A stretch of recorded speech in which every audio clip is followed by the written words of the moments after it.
Okay, everybody, I'm back with the day 9 math task, and we are at the last question, D. Owen is building a rectangular tile patio that is 4 tiles wide and 6 tiles long. How many tiles does he have? So here's what I know.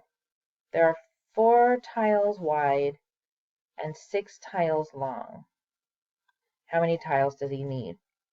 One of the things we talked about in class when we were looking for keywords is that if it's a multiplication problem, the keyword each is really, really helpful for figuring that out.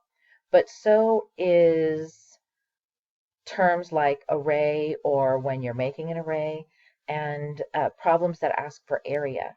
So when I look at this problem, I notice that it's asking me about a rectangular tile patio that is 4 tiles wide and 6 tiles long. If I draw that rectangular patio, whoops, that's not a rectangle. Sorry about that. Let's erase it.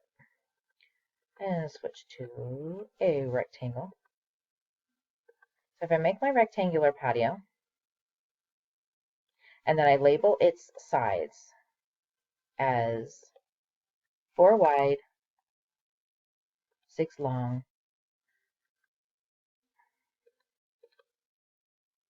then what I have here looks an awful lot like an area problem or an array that's missing all of the dots inside. So because this problem is asking us for how many tiles does he need, as in how many tiles does he need to fill the entire inner space, which is area, this is going to be a multiplication problem.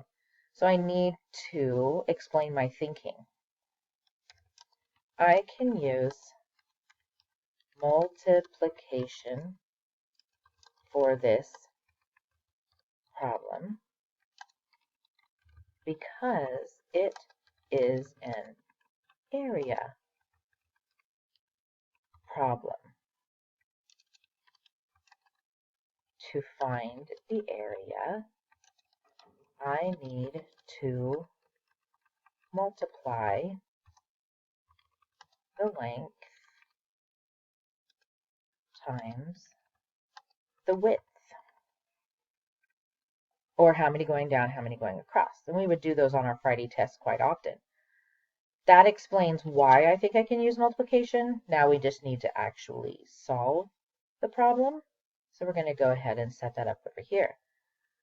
4 times 6 equals, or it could be set up the other way, 6 times 4 equals, either way you solve that problem, that the answer will be the same. So the decision was, yes, we can use multiplication. Your explanation is because this is an area problem, and that's how you find area. You multiply the length times the width, and then you're going to go ahead and solve for it there. So day 9 math task done. Get ready, and I will have uploaded the day 9 math videos shortly.